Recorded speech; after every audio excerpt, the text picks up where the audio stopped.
Bueno, muy buenas tardes a todas y a todos. Es un gusto para mí estar nuevamente con ustedes este semestre.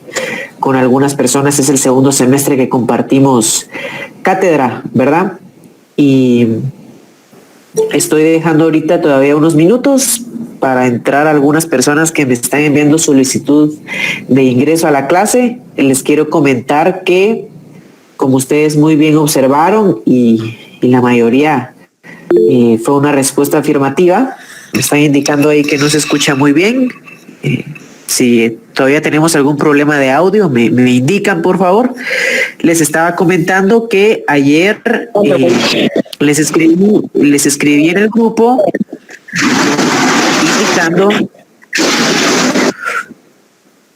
indicando que les tenía que llegar a su correo electrónico una invitación de Google Meet, en la cual ustedes pues lo único que tienen que hacer es darle sí a la invitación en su correo electrónico y entrar en el link a la hora de clase. O sea, ustedes ya no tienen que copiar ningún link y después ingresarlo a Meet, porque si lo hacen así, entonces automáticamente tengo yo que darles autorización para ingresar a la clase. Pero utilizando la tecnología, yo les envío la invitación y ustedes automáticamente pueden utilizar ese link para todas las clases que vamos a tener a lo largo de este semestre, ¿verdad? Únicamente le dan acceso a la hora de clases y ya ustedes van a estar en la clase todos los martes y todos los jueves a la misma hora. Les voy a pedir, por favor, que antes de comenzar la clase apaguemos nuestros micrófonos. De igual forma, tener video. Si a ustedes se les dificulta por cuestiones de señal tener video, tener su cámara prendida, la pueden apagar. La verdad no es requisito estar en la clase con video encendido. Cualquier pregunta que se vaya a tener, por favor, la hacemos en el chat de clase. Cualquier pregunta relacionada con la clase la vamos a realizar por esta vía. De igual forma, como veníamos trabajando en el semestre anterior, no sé si ustedes se recuerdan, pero de igual forma teníamos reglas para el chat de Facebook, solo lo vamos a utilizar para cuestiones evidentemente de clases, ¿verdad? Y pues por cualquier pregunta yo voy a ir haciendo pausas en la presentación para preguntar si tienen alguna duda, la van escribiendo, yo la voy respondiendo, o pues también pueden tomar la palabra en el micrófono, ¿verdad? Evidentemente con respeto, ustedes me indican que van a hablar y comenzamos la clase. Otra cuestión previa, para las personas que nos están viendo a través de celulares, hay algunas personas que no les aparece en la presentación. Entonces, ustedes tienen que, básicamente, les va a aparecer dos recuadros, un recuadro de mi voz, con mi cámara en la cual yo estoy hablando, y les va a aparecer otro recuadro con mi nombre donde está la presentación. Entonces ustedes lo que tienen que hacer es darle clic en un botón que parece como una touch, donde dice fijar pantalla. Ustedes fijan la pantalla de la presentación y automáticamente ya van a ver toda la presentación del curso. Esto es solo para aquellos sistemas operativos, aquellos teléfonos que no tienen esta función automática de ver la presentación. Pues únicamente me están preguntando aquí en el grupo de la clase que les comparte el link del grupo de Facebook. No sé si algún compañero pudiera hacerme ahí sí que el favor, la caridad de poder compartir en el chat de clase del grupo de Facebook para que estemos ahí conectados, ¿verdad? De igual forma tenemos un grupo de WhatsApp y con todo gusto podemos también platicar por esa vía y comunicarnos por esa vía. También me hicieron bastantes preguntas acerca del grupo de Classroom. Les comento que, como se los decía ayer, algunas personas me ingresaron 2 veces con su correo personal y con su correo de la plataforma, y eso llenó Classroom. Classroom tiene un cupo de 250 y en la clase somos alrededor de 190 alumnos, entonces evidentemente pues algunos compañeros se quedaron sin cupo, pero sí les pido por favor a los compañeros que están 2 veces en el grupo que saquen una cuenta, y las personas que aún no han accesado a Classroom que inicien, que entren una vez ya hay espacios. De todos modos, Classroom lo vamos a usar únicamente para comunicación esta semana, porque la próxima semana nosotros ya tenemos que hacer el paso de Classroom a Moodle, que ya es una plataforma que ustedes tienen que tener sí o sí actualizado su correo, tal cual como se les dieron las instrucciones, ¿verdad? Que son 2 apellidos y número de carnet, para trabajar todas las tareas y todos los exámenes en la plataforma de Moodle. Yo creo que esta es la información previa necesaria para darles. De igual forma, Classroom no lo vamos a cerrar, aunque nos pasemos a Moodle, porque en el hipotético caso que alguna persona tenga problema para ingresar a Moodle, podemos utilizar Classroom, pero solo es en un caso de emergencia. Entonces lo vamos a tener como plan B y pues por cualquier cosa lo tenemos ya disponible, ¿verdad? Entonces, previo a iniciar la clase, les pido por favor nuevamente que apaguemos nuestros micrófonos y que cualquier duda la hagamos en el chat. Ahorita ya creo que di 10 minutos para que las demás personas se agregaran y pues procedo al inicio de la clase, ¿verdad? Bueno, muy buenas tardes nuevamente a todas y a todos. Mi nombre es Mario Fernando Castillo Cabrera y los voy a estar acompañando en la clase del día de hoy en el curso de Derecho Penal 2 de la Universidad de San Carlos de Guatemala, ¿verdad? Con algunos ya nos conocíamos, con otros que se han estado incorporando en el semestre, pues saben más o menos algunas nociones básicas de otros catedráticos de Derecho Penal y básicamente en todas las secciones es el mismo contenido, entonces van a ver muy familiarizados algunos conceptos que vamos a desarrollar el día de hoy. Presento el curso. El profesor titular de la cátedra es el doctor Carlos Estuardo Gálvez. Él nos va a estar acompañando en el desarrollo de las clases. En algunas clases le corresponderá dar la cátedra a él y en otros temas me corresponderá dar la clase a mí. Como se los decía, mi nombre es Mario Fernando Castillo Cabrera y soy el auxiliar de cátedra asignado para ustedes, para apoyarlos en cualquier duda que tengan y para poder estar platicando a lo largo de este semestre sus dudas y comentarios acerca del derecho penal, ¿verdad? Como ya bien saben, algunas personas con las cuales hemos venido trabajando, tenemos grupo de Facebook, tenemos grupo de WhatsApp, tenemos Classroom, próximamente vamos a tener Moodle y el contacto el semestre anterior era vía Facebook o vía WhatsApp, pero yo creo que ya este semestre podemos formalizar cualquier duda del curso, cualquier entrega de material, lo vamos a hacer a través de correo electrónico. Les estoy dejando acá el correo electrónico oficial del curso, que es mariofcastillo2012@profesor.usac.edu.gt y a través de este correo electrónico vamos a estar desarrollando cualquier duda que tengamos sobre el curso y vamos a dejar WhatsApp de verdad solo para casos muy extraordinarios en los cuales se necesiten algunas preguntas. De igual forma les pido su consideración.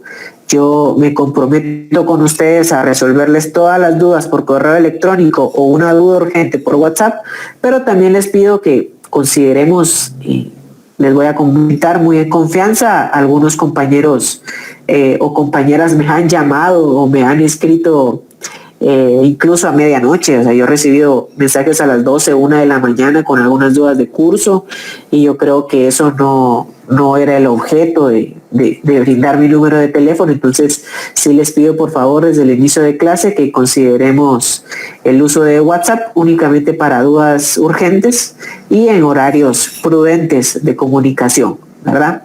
Entonces, básicamente, esta es la ficha de presentación del curso. Les quiero comentar que porque estamos trabajando en la modalidad virtual, todas las presentaciones de PowerPoint que voy a hacer en todas las clases a mi cargo, se las voy a estar enviando al correo oficial que tienen ustedes registrados en la plataforma de la facultad para que al final de cada día ustedes puedan tener la presentación que se trabajó en la clase. Esto evidentemente no sustituye venir a clases y tomar apuntes porque como ustedes ya van a ir viendo, las diapositivas las utilizamos meramente como referencia, pero los conceptos los vamos desarrollando verbalmente.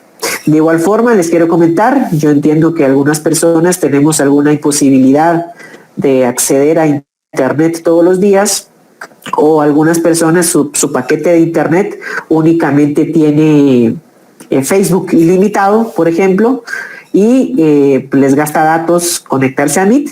Entonces, al finalizar todos los días yo voy a grabar la clase y al tener yo grabada la clase, la voy a estar subiendo en el grupo de WhatsApp, en el grupo de Facebook, para que tengan acceso a ella todo el momento que ustedes quieran. Si ustedes no pudieron estar en la clase por motivos laborales o por motivos de señal o por motivos económicos, ustedes van a tener acceso a las clases en el grupo de Facebook de forma ilimitada, ¿ok? Entonces, una vez ya terminada la presentación del curso, vamos a platicar un poco de lo cual hemos venido hablando desde el semestre anterior, y es que a nosotros nos corresponde desarrollar lo que es el curso de Derecho Penal. Ustedes pueden ver en su programa de cursos que la carga académica que se tiene sobre el Derecho Penal son 5 cursos, alrededor de 3 años. En segundo año ustedes tienen Derecho Penal 1, Derecho Penal 2. En tercer año ustedes tienen Derecho Penal 3 y Derecho Procesal Penal 1. Y en cuarto año ustedes tienen la cátedra de Derecho Procesal Penal 2, ¿sí? Y entonces, evidentemente, una de las ramas más importantes del derecho público, según nuestro pensum de estudios, es el derecho penal. No por nada, cuando ustedes están estudiando para su privado, el derecho penal es una hora entera, ¿sí? Es uno de los 3 exámenes a los cuales se someten ustedes en su privado. Entonces, básicamente, literalmente les preguntan todo en el desarrollo de su examen técnico profesional en la fase pública, ¿ok? Y entonces, atendiendo a esa distribución a lo largo de 3 años, el pensum de estudios desarrolla las 3 áreas del derecho penal, o las 3 ramas del derecho penal. La primera rama es el derecho penal material o el derecho penal sustantivo. Esto está regulado en el Código Penal, en el decreto 17-73 y en leyes especiales en materia penal. Por ejemplo, la ley contra la narcoactividad, la ley de armas y municiones, la ley contra el femicidio y otras formas de violencia contra la mujer, y evidentemente la ley forestal, por ejemplo, también contiene delitos. Las leyes penales especiales son aquellas leyes que no son el Código Penal, pero tienen disposiciones penales dentro de su desarrollo normativo, ¿verdad? También tenemos la parte de derecho penal desde el punto de vista procesal o adjetivo, que lo desarrolla el Código Procesal Penal, el decreto 51-92. Ahí con ustedes se van a dar cuenta que la ventaja es que el derecho procesal penal sí está en un solo cuerpo normativo, en un solo mismo código, mientras que la parte sustantiva la encontramos en el Código Penal y en las leyes especiales en materia penal. Y tenemos una tercera rama, que es el derecho penal ejecutivo o el derecho penal penitenciario, y todo lo relativo al régimen penitenciario lo encontramos en su ley especial, la ley del régimen penitenciario, el decreto 33-2006, ¿ok? Con el doctor Estuardo Gálvez y a mi persona nos corresponde desarrollar toda la parte material o sustantiva del derecho penal. Ya ustedes van a tener en los próximos años un profesor que se va a encargar del derecho procesal o la parte adjetiva, y también van a ver pues la parte ejecutiva o penitenciaria, ¿ok? Pero atendiendo a eso, derecho penal 1 y derecho penal 2, quedamos en que se desarrolla toda la parte material o la parte sustantiva del Código Penal, ¿sí? Y entonces vamos a hacer una breve recapitulación de los conceptos que vimos el semestre anterior en nuestro curso, donde el derecho penal material o el derecho penal sustantivo básicamente se desarrolló en 4 ejes principales. El primero es sobre los principios limitadores del derecho penal y la ley penal. Ustedes se recuerdan que en esta parte de nuestra cátedra vimos cómo el principio de legalidad, el principio de culpabilidad, el principio de non bis in idem, todos estos principios constitucionales que están en los primeros 22 artículos de nuestra Constitución Política de la República y en el primer artículo del Código Penal, son estos principios que bajo un régimen democrático buscan limitar la facultad más irracional que tiene el Estado como soberano, que es la capacidad de poder castigar a alguien, la capacidad de poder limitarle sus derechos con una sentencia, ¿sí? Entonces, esta intromisión en la esfera de los derechos humanos de cada una de las personas tiene que estar estrictamente regulada, no puede ser arbitraria, porque, como vimos en el semestre anterior, en las distintas etapas históricas del desarrollo penal se abusó de esta rama del derecho.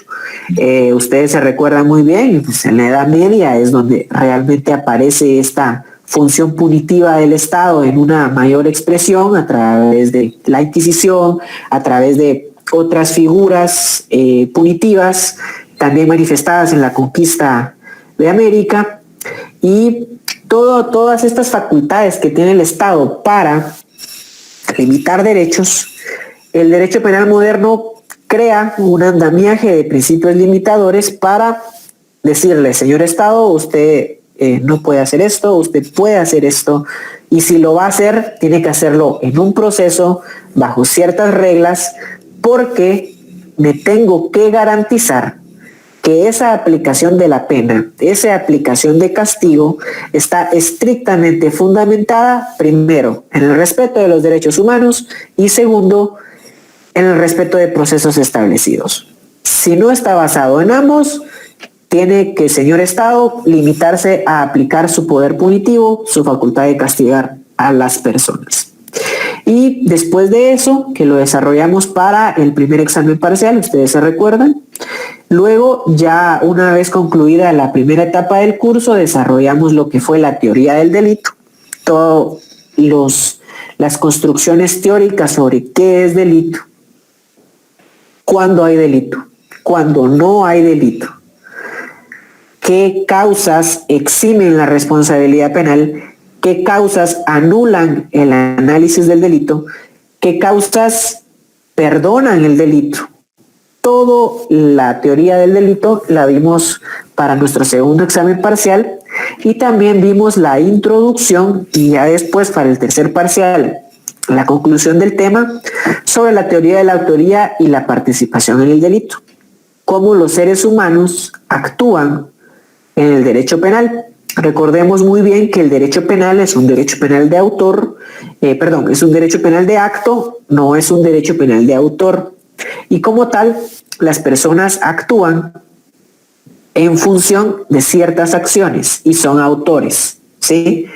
Pero no es un derecho penal de autor en el sentido que no juzgamos a las personas por lo que son, no juzgamos a las personas por pertenecer a cierta religión o pertenecer o a cierto grupo étnico o tener ciertos tatuajes en su piel o una forma en la que se viste. Nosotros, cuando hablamos de autoría, no estamos hablando de características subjetivas, no estamos hablando de características de la manifestación de la personalidad de los sujetos, sino que hablamos de la autoría en el sentido de cómo una persona participa dentro de una acción.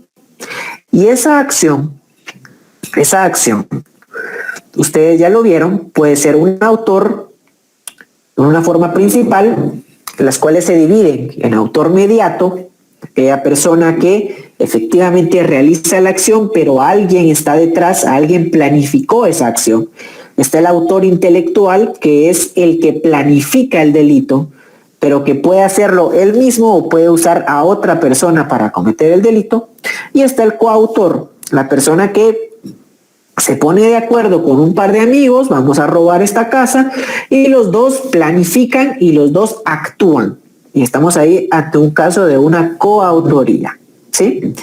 Y también vimos las formas secundarias de participación en el delito, dentro de las cuales encontramos la complicidad, cuando una persona es cómplice, cuando hay una complicidad necesaria, cuando hay elementos sin los cuales no se hubiera podido cometer el delito, cuando hay una complicidad técnica, que es cuando únicamente da herramientas técnicas para cometer el delito. También vimos todo lo referente al inductor y cómo nuestro Código Penal Nuestro Código Penal es muy curioso, es muy antiguo. Fue escrito en 1973 y básicamente es una copia del Código Penal de Franco de 1950 en España. Entonces, comete algunos errores que jurisprudencialmente la Corte Suprema de Justicia y la Corte de Constitucionalidad han ido superando.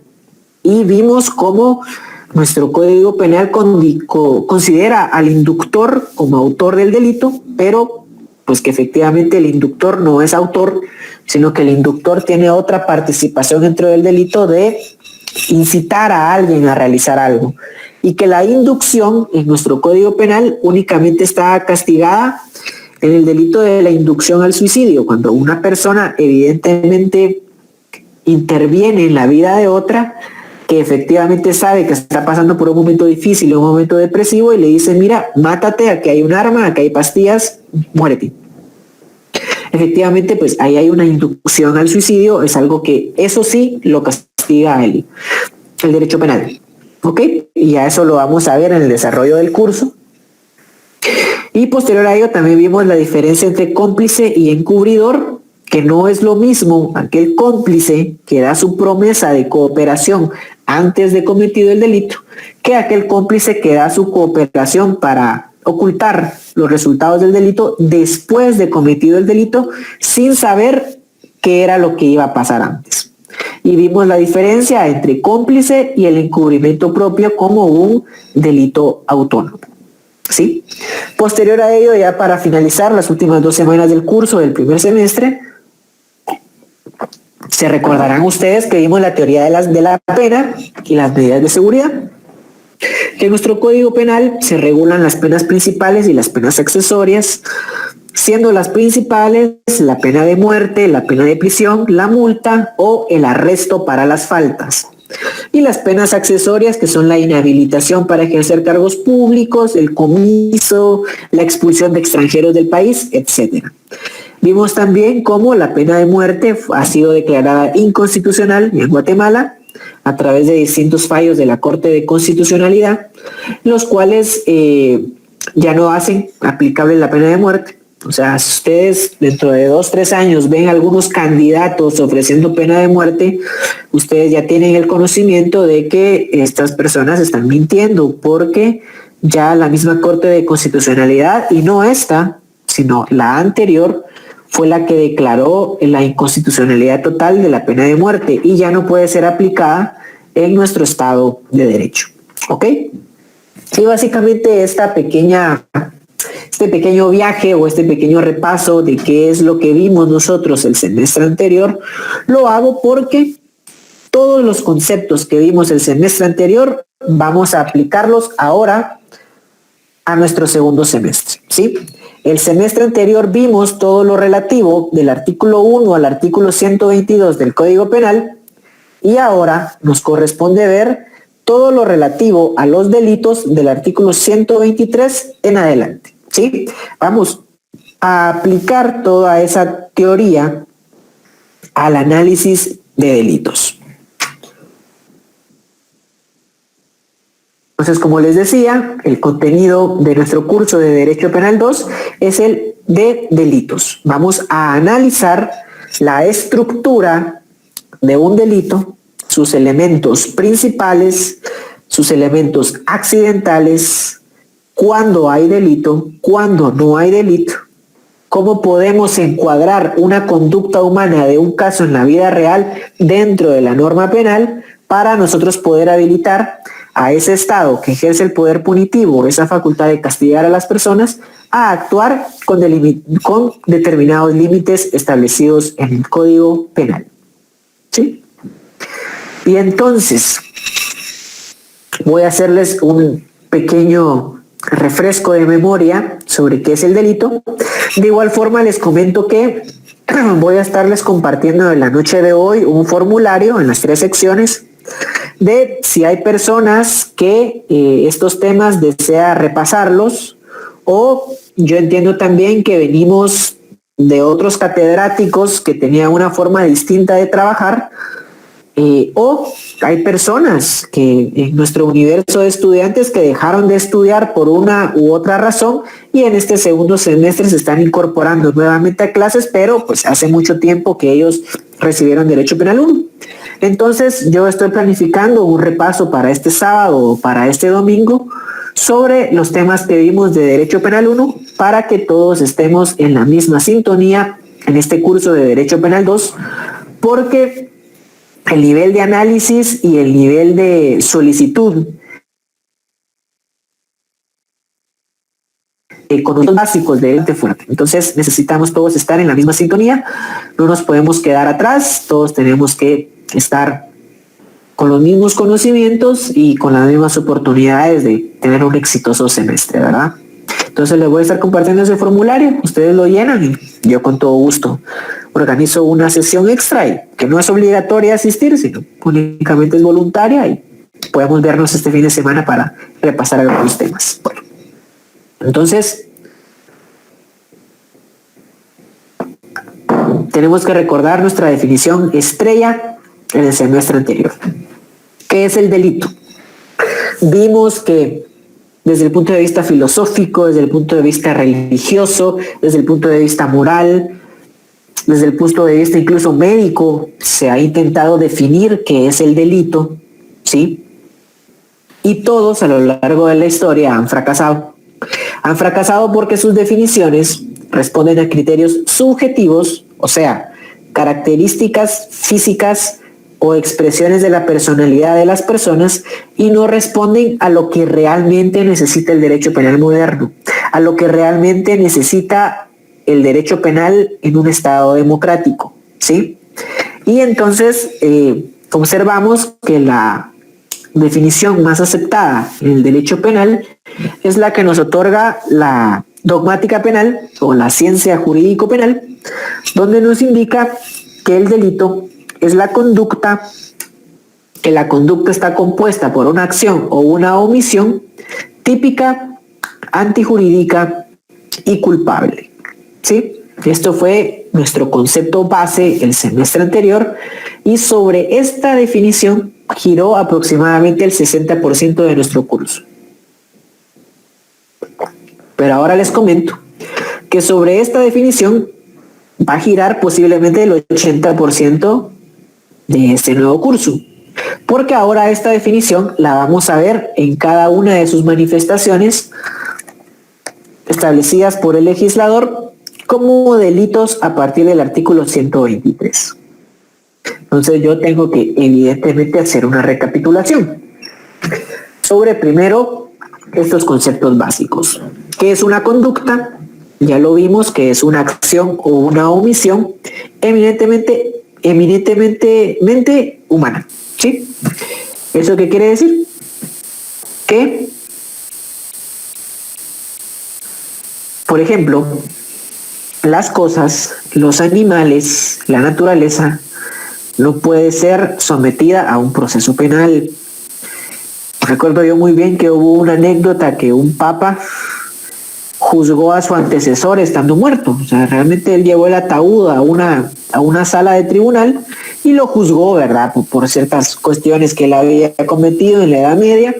Pero este ejemplo nos sirve para ver que el derecho penal moderno, bajo la actual construcción teórica del derecho penal, no es posible juzgar a una persona, primero, que no sea capaz, y segundo, que no sea un ser humano vivo. Tiene que ser un ser humano vivo, bajo ciertas reglas que vamos a ver más adelante. Vemos entonces que los delitos, según la conducta, pueden ser de acción, que eso lo encontramos en el artículo 10 de nuestro Código Penal, pueden ser de omisión, que eso también lo encontramos en nuestro artículo 10 del Código Penal, y pueden ser de comisión por omisión. Y eso lo encontramos en el artículo 18 de nuestro Código Penal, ¿sí? Algunos en el artículo 18 tienen el título de cambios de comisión, pero realmente el artículo 18 dice o define qué es la comisión por omisión. Como les digo, todos estos conceptos ya los vamos a profundizar en un futuro repaso para las personas que estén interesadas, y también yo les voy a compartir algún material bibliográfico para aquellas personas que deseen ponerse al día con estos conceptos, ¿verdad? Hablamos entonces de que mi elemento necesario para yo poder hablar de delito es una acción humana, es una acción o una omisión humana. Si yo tengo una acción o comisión humana, tengo que tener la capacidad analítica de encuadrar esa acción humana dentro de un tipo penal. ¿Y qué es un tipo penal? Un tipo penal es esa descripción de conducta que realiza el legislador dentro de un cuerpo normativo como lo es el Código Penal, que lo constituye como una conducta jurídicamente relevante.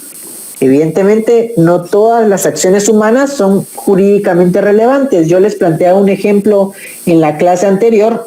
Si ustedes en una época normal, donde no haya toque de queda, agarran su vehículo o su bicicleta o salen a caminar a medianoche, eso pues como tal no es delito. O sea, es una acción humana, pero no es relevante para el derecho penal. Pero si ustedes salen a medianoche en toque de queda, ya hay una contravención a medidas sanitarias, y eso sí es relevante para el derecho penal. Entonces nosotros tenemos que ver esa diferenciación. Cuando una acción es jurídicamente relevante para el derecho penal, está en tipos penales. Y cuando decimos que está en tipos penales es porque está dentro del Código Penal o dentro de leyes especiales penales. ¿Sí? Si entonces esa acción humana está contenida en un tipo penal, hacemos o realizamos el ejercicio o el examen de tipicidad. Que el examen de tipicidad es encuadrar esa norma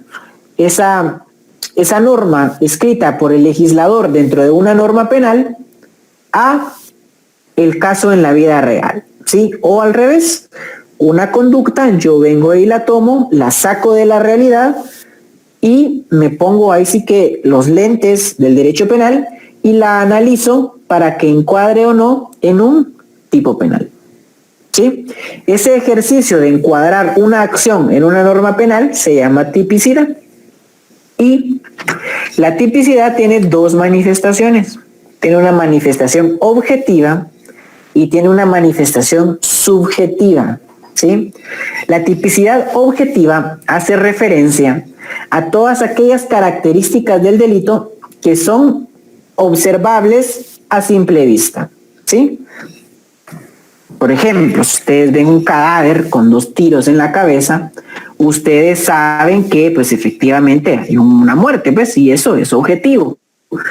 Por ejemplo, si ustedes ven una ventana rota en un vehículo, pues ese hecho es objetivo, ¿no?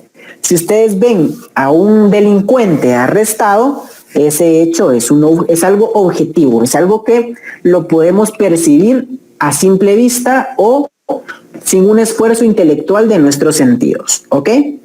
Y dentro de la tipicidad encontramos varios elementos relevantes. El primer elemento relevante es el sujeto activo o es la persona que comete el delito. El segundo hecho relevante es el sujeto pasivo, que es la persona víctima del delito, que recibe el delito.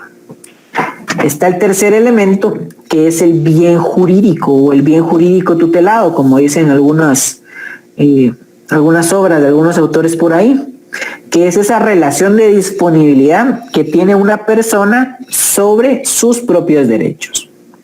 Por ejemplo, si yo el día de mañana decido quemar mi casa, pues para el derecho penal no es jurídicamente relevante eso, porque yo puedo disponer de mis bienes como yo quiera.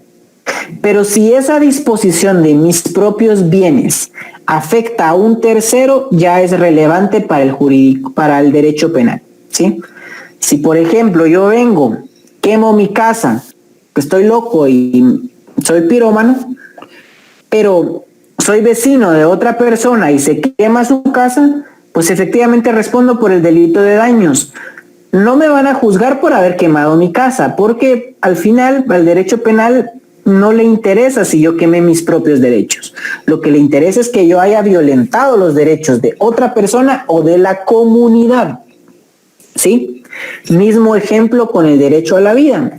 Si una persona decide terminar su vida y suicidarse, pues evidentemente el derecho penal no lo juzga, ¿sí? Porque, o si esta persona queda viva, por ejemplo, se tira de un puente y queda parapléjico, el derecho penal no lo va a juzgar por homicidio propio, por ejemplo, porque las personas pueden disponer de sus bienes jurídicos como les plazca, ¿ok?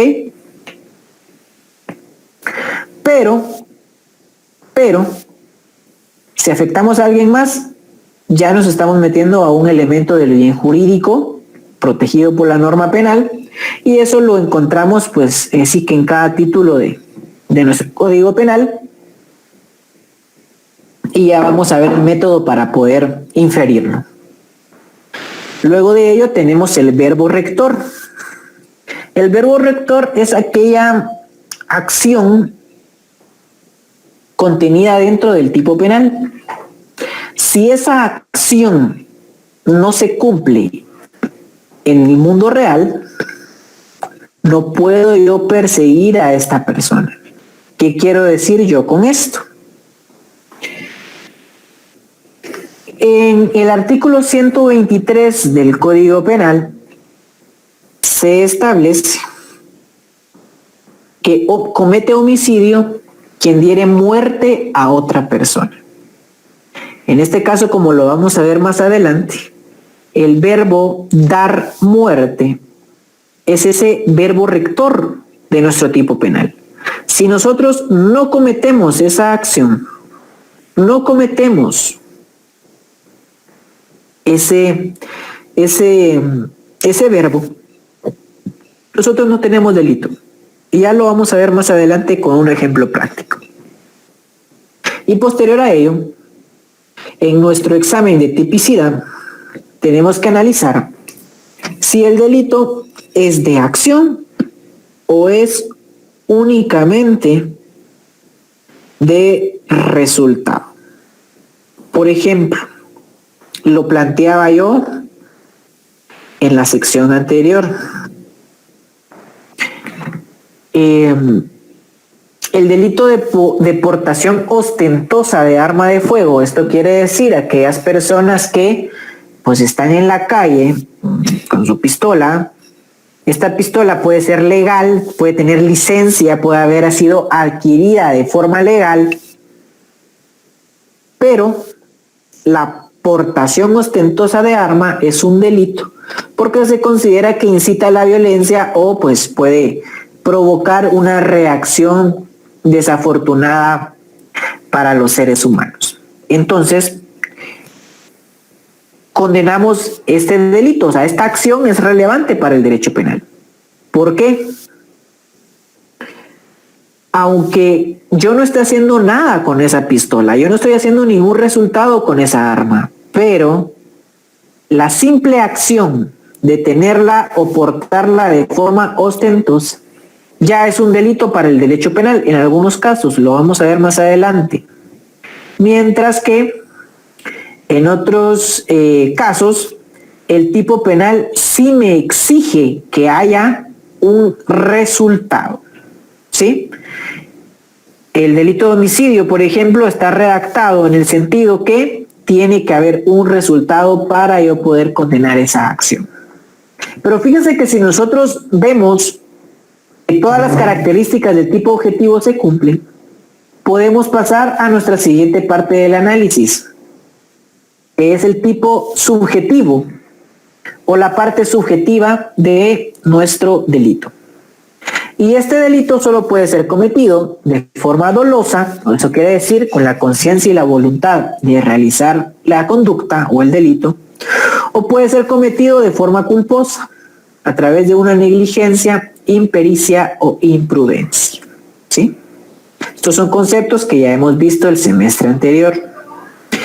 Si la persona no comete el hecho delictivo con dolo o con culpa, estamos ante un caso atípico, ¿sí? Si no cumple con alguno de estos dos requisitos, no podemos juzgarlo. Al igual que los elementos del tipo objetivo. Si no cumplimos con alguno de estas exigencias normativas del delito, pueden pasar dos casos. O que estemos ante otro delito, o sea, puede ser que estemos haciendo mal el análisis y estemos encuadrando nuestra conducta en un delito que no es, o simplemente no es delito. No es delito y automáticamente paramos nuestro análisis de la acción. Pero si cumplimos con esos dos requisitos, pasamos al segundo nivel de análisis, que es la antijuridicidad. Que la antijuridicidad se puede manifestar de forma formal o de forma material, ¿sí? Y eso lo podemos ver más adelante. Recuerden ustedes que lo vimos el semestre anterior. Y la antijuridicidad formal básicamente es cumplir con el supuesto de hecho de una norma. Ustedes ya han visto en Introducción al Derecho 1 y 2 que las normas se componen por un supuesto de hecho y por una consecuencia jurídica. Pues si ustedes encuadran en el supuesto de hecho, de un tipo penal, evidentemente pues tienen que responder por esa conducta, ¿sí? Pero al cumplir con el supuesto de hecho de una norma, contravienen materialmente el orden jurídico, porque todo delito tiene un deber jurídico intrínseco, de un deber ser de cómo se debe comportar una persona en un mundo ideal. Por ejemplo, si yo vengo y mato a alguien, yo estoy cumpliendo con el supuesto formal de la norma, pero estoy incumpliendo el deber. Porque si ustedes leen todos los artículos que establecen como delito matar a alguien, básicamente el deber jurídico es respetar la vida, no matar a otro, ¿sí? Si yo hago una acción típica y que es antijurídica, puede ser que yo cumpla con ese supuesto de la norma y al mismo tiempo incumpla materialmente el deber de no darle muerte a alguien. Pero, puede ser que mi acción típica sí esté permitida por el derecho, ¿sí? Una acción es delito cuando no está permitida por el derecho, pero si yo maté a alguien, recuerden que hay casos donde sí se puede matar a alguien, que son 3. Por ejemplo, legítima defensa, cuando hay un estado de necesidad justificante, o cuando hay un cumplimiento de un deber o ejercicio de un derecho. Si yo hago alguna de estas 3 acciones, mi acción típica, aunque es típica, aunque cumple con los elementos objetivos y subjetivos del tipo penal, no es delito, porque el ordenamiento jurídico me da un permiso especial para yo poder hacer esas acciones. ¿Ok? Ejemplo de ello es, pues, dar muerte a alguien, ¿verdad? Pues es el ejemplo básico del derecho penal. Puede ser que efectivamente hay un sujeto activo, que soy yo, un sujeto pasivo, que es la víctima, un bien jurídico, que es la vida, un verbo rector, que es dar muerte, y un resultado. Yo ahí cumplí los elementos objetivos del tipo penal. Puede ser que aparte de cumplir con los elementos objetivos, yo efectivamente tuve la intención de darle muerte a alguien. Sí, es doloso. Pero, ojo ahí, puede ser que yo lo haya matado en legítima defensa. Y entonces, aunque yo haya cumplido con los 2 elementos anteriores, ojo ahí, puede ser que no sea delito, porque actué, porque el derecho me permite actuar de esa forma, en la defensa de mis propios intereses. Espero estemos claros con esto. Bueno, si cumplimos con nuestro análisis de antijuridicidad, nos encontramos con la culpabilidad. Y la culpabilidad es ese reproche personal que se le hace a una persona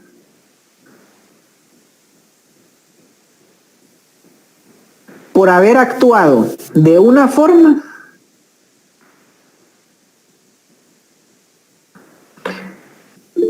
no permitida por el ordenamiento jurídico. Aún que pudo haber actuado de otra forma. ¿Sí? ¿Esto qué quiere decir? Si la persona actuó de una forma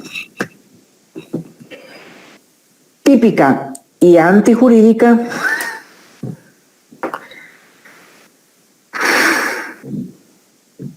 y pudo haber actuado de una forma distinta, el derecho penal dice, efectivamente, esto es un delito y lo tengo que castigar. Y cuando no hay este análisis, cuando hay una causa que excluye la imputabilidad, por ejemplo, una minoría de edad o un trastorno mental transitorio, si hay una causa que excluye el conocimiento de la antijuridicidad, se recuerdan ustedes que hubo un caso en el examen anterior donde un futbolista holandés vino a Guatemala con una dosis personal de consumo de marihuana.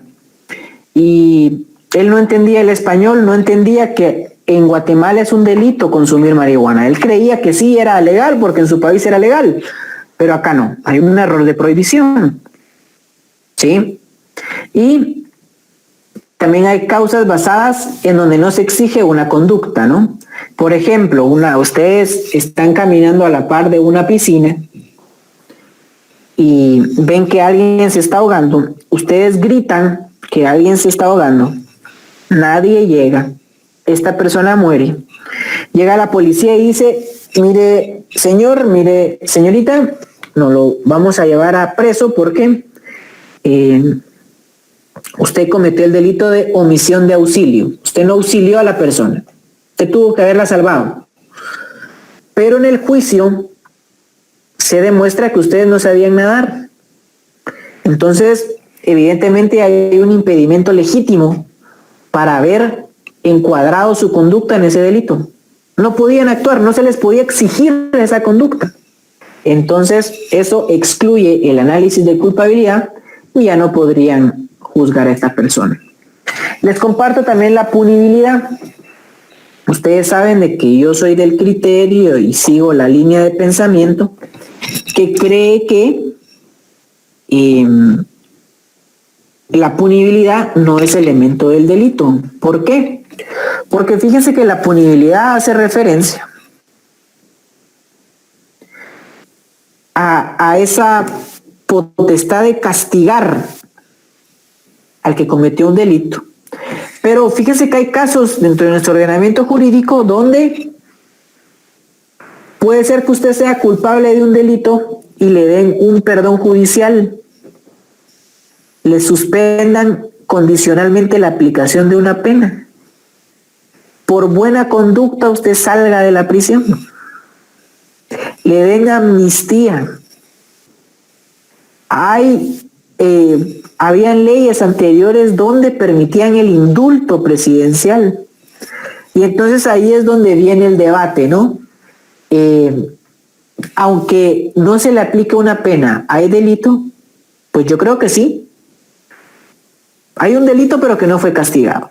Entonces, por eso es de que vamos a observar que algunos autores ya no creen que la punibilidad es elemento del delito, pero hay algunos delitos que necesitan una causa objetiva de punibilidad. ¿Qué quiere decir esto? Que hay una necesidad de realizar ciertas acciones previas al derecho penal para poder considerar un acto como delito. Lo vamos a ver más adelante, no son todos los delitos, yo les voy a decir qué delitos tienen esta condición objetiva de punibilidad o causa objetiva de punibilidad son muy pocos, muy pocos. Por ejemplo, ahorita yo se me ocurre la quiebra fraudulenta, por ejemplo, que previo a poder aplicar una pena tiene que haber una sentencia de un juez civil indicando que hay una quiebra fraudulenta, porque ustedes pueden quebrar, ustedes tienen un negocio, les va mal en el negocio y quiebran, ¿sí? Y es permitido, o sea, pues cualquier persona que haga un emprendimiento puede quebrar, pero lo que no está permitido es una quiebra fraudulenta. Esto quiere decir, yo voy a fingir que quebré para no pagar salarios, para no cumplir con mis obligaciones contractuales. Entonces un juez civil determina que hay fraude. Entonces no solo usted tiene que pagar daños y perjuicios en civil, sino que además comete un delito. Pero eso yo ya se los voy a ir diciendo en el desarrollo del curso. Y bueno, si hay alguna duda con este tema teórico, como se los digo, podemos tener un repaso los próximos días, donde podemos ya profundizar más en estos conceptos. De todos modos, yo les voy a mandar material de apoyo, les voy a mandar bibliografía del curso a sus correos registrados. Solo estoy esperando que se registren correctamente en la página de la facultad. Si ustedes se registran correctamente en la página de la facultad, miren, no van a tener ningún problema. Yo me voy a estar comunicando con ustedes vía correo electrónico y les voy a estar enviando el material y la bibliografía necesaria para que tengan éxito en este semestre. Y bueno, ahora sí, tenemos todavía unos minutos de clase, no hemos terminado. Ya vamos a entrar al mero tema, al tema primero de Derecho Penal 2, que son los delitos contra la vida. Estos los encontramos en el artículo 123 al artículo 140 de nuestro Código Penal. Nuestro bien jurídico tutelado, que es la vida, lo encontramos en la Constitución Política de la República, en el artículo 3, lo encontramos tutelado también en dos instrumentos internacionales. Evidentemente está en más, pero yo les cité los más importantes, ¿ok? Recuerden ustedes que en virtud del artículo 46 de la Constitución Política de la República, los tratados internacionales en materia de derechos humanos tienen preeminencia sobre el derecho interno. Entonces, en la Convención Americana de Derechos Humanos o el Pacto de San José, en el artículo 4 encontramos todo lo relativo a la vida. Y en el artículo 3 de la Declaración Universal de Derechos Humanos encontramos todo lo relativo a la vida. Estos tres fundamentos son la base del derecho a la vida en nuestro ordenamiento jurídico, y el derecho penal lo cuida o lo tutela a partir del artículo 123 del Código Penal, ¿sí? En el derecho penal guatemalteco, los delitos contra la vida podemos clasificarlos de estas tres formas. Primero, está el tipo penal base, que es el homicidio. Está en el artículo 123 del Código Penal. Ya lo vamos a ver ahorita en la próxima diapositiva. Están los tipos penales atenuados, que están a partir del artículo 124 al 130 de nuestro Código Penal. ¿Por qué se les llama atenuados? Si ustedes revisan el artículo 123 de su Código Penal, establece que homicidio es quien diere muerte a otra persona. ¿Sí? Quien diere muerte a alguna persona. será condenado con prisión de 15 a 30 años de prisión. No, de 15 a 40 años de prisión. Ese es el tipo penal base. ¿Saben por qué? Porque contiene una pena general para el homicidio y contiene una definición de qué es homicidio. Pero si ustedes leen el artículo 124, dice: homicidio cometido en estado de emoción violenta. Quien matare en estado de emoción violenta, se le impondrá prisión de 2 a 8 años.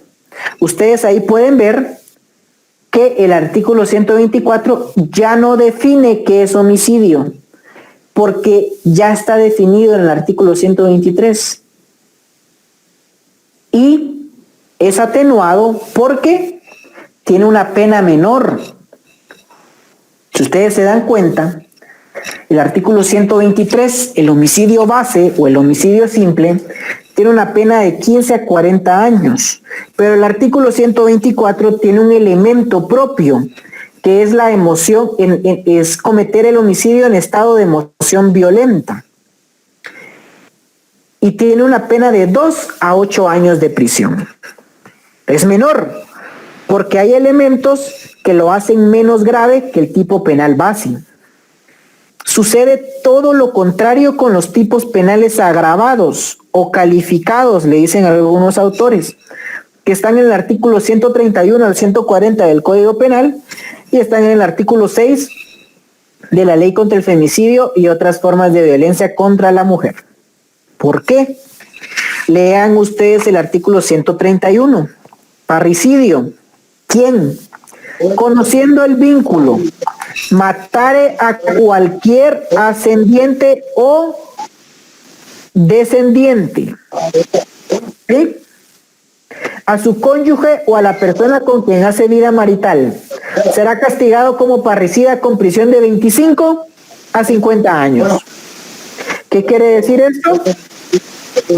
Que,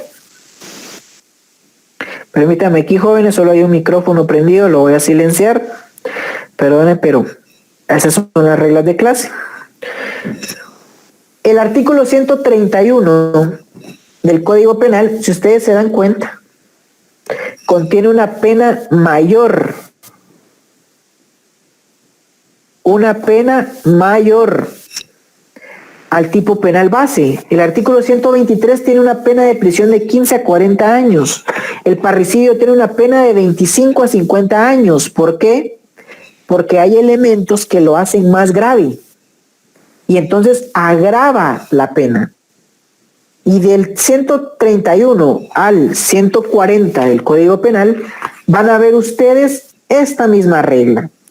Hasta el 132 bis tenemos de 25 a 30 años de prisión.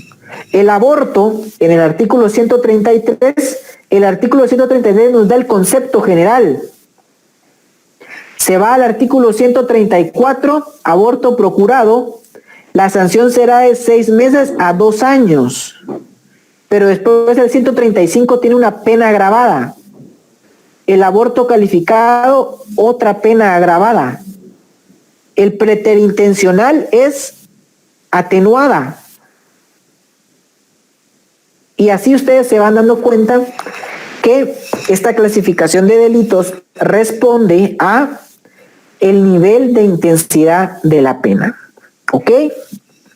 Bueno, y entonces ahora vamos a vernos, ya para despedirnos, el tipo penal base, que es el homicidio. El homicidio está regulado en el artículo 123 del Código Penal. Yo se lo pongo así en colores porque les hago una recomendación. Tipos penales que vayamos viendo, analícenlos de esta forma. Para así en su examen y en la vida real ya no tienen que analizarlo otra vez, sino que ya lo tienen analizado, únicamente ven que el caso encuadre dentro de su caso o su hipótesis del caso. Dice el artículo 123, comete homicidio quien diere muerte a alguna persona. ¿Quién es el sujeto activo? ¿Quién puede cometer el delito? ¿Quién? Únicamente dice eso, no está personalizado, que quiere decir que lo puede cometer cualquier persona. ¿Quién es el sujeto pasivo? ¿Quién puede ser víctima del homicidio? Alguna persona, cualquier persona entonces, ¿sí? No hay una característica especial para ser víctima de homicidio. ¿Cuál es el bien jurídico tutelado en este caso? Es la vida, ya hemos visto su fundamento legal. ¿Y cuál es el verbo rector? Es dar, bien, quien diere muerte, ustedes tienen que trasladarlo a un verbo positivo que es dar muerte y el resultado es la muerte. Este tipo penal sí les pide un resultado para ser considerado tipo penal o en su defecto una tentativa, ¿sí? Pero siempre debe tender los actos de la persona a un resultado. ¿Estamos claros? En el tipo subjetivo, aquí vamos a ver que la regla general de los delitos contra la vida es que todo tipo es doloso. Todo tipo penal contra la vida es doloso. Grábense bien eso. Con la única excepción del artículo 127 de nuestro Código Penal.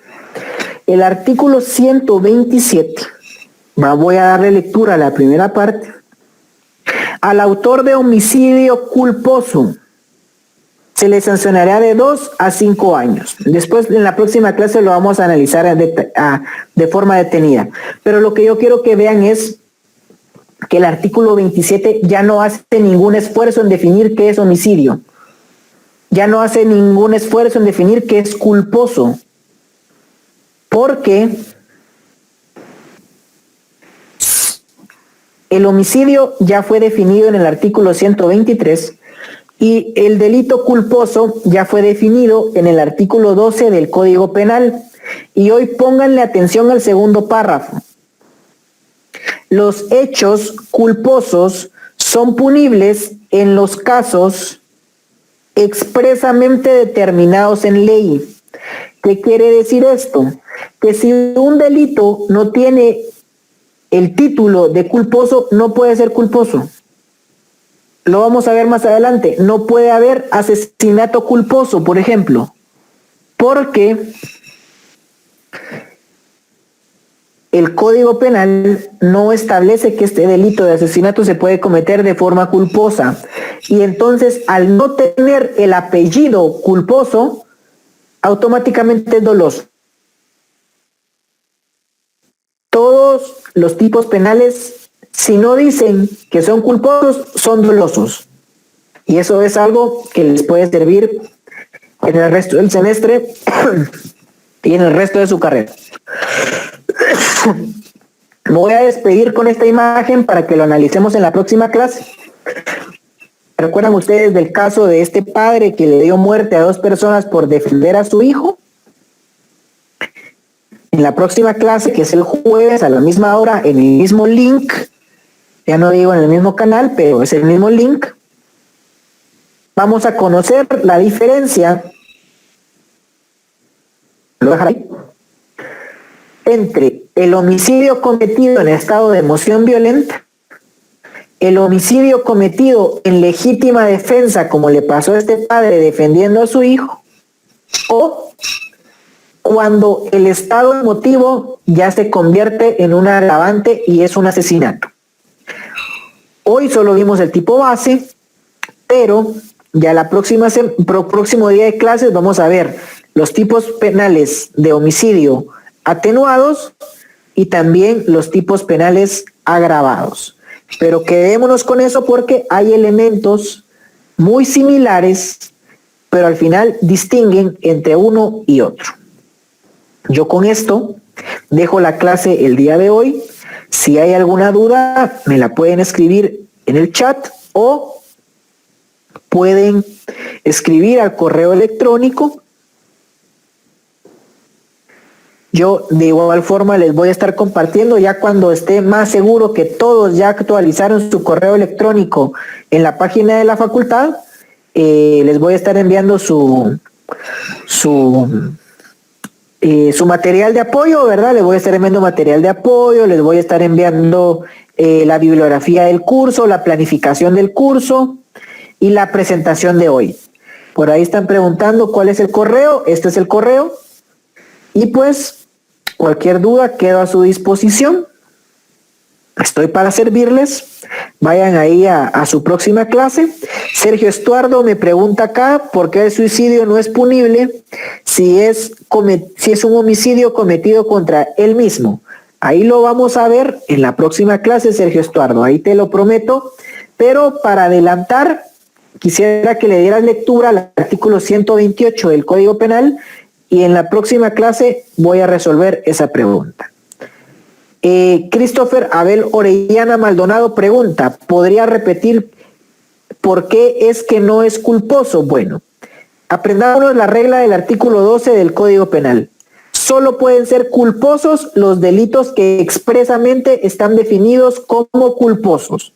Esto quiere decir que no hay asesinato culposo, no hay robo culposo, no hay violación culposa, no hay, qué sé yo, falsificación culposa, porque para ser culposos tienen que estar definidos expresamente como el homicidio culposo en el artículo 127 del Código Penal. Si no tienen esa definición, si no tienen ese apellido, Christopher, son dolosos. Inmediatamente son dolosos. Tenemos que encuadrarlos en alguna de las tres manifestaciones del dolo. Espero yo que con esto ya esté bastante claro. Si no, pues ahí les he dejado el correo oficial para cualquier pregunta, ¿verdad? Y pues nos vemos el próximo jueves. Es el mismo link. No tienen que copiar el link, no tienen que hacer nada más. Solo tienen que darle clic a esa invitación y van a estar en la clase como el día de hoy. Espero tengan una muy buena noche, un segundo curso muy bueno y estamos en comunicación. Vayan a su curso. Feliz noche.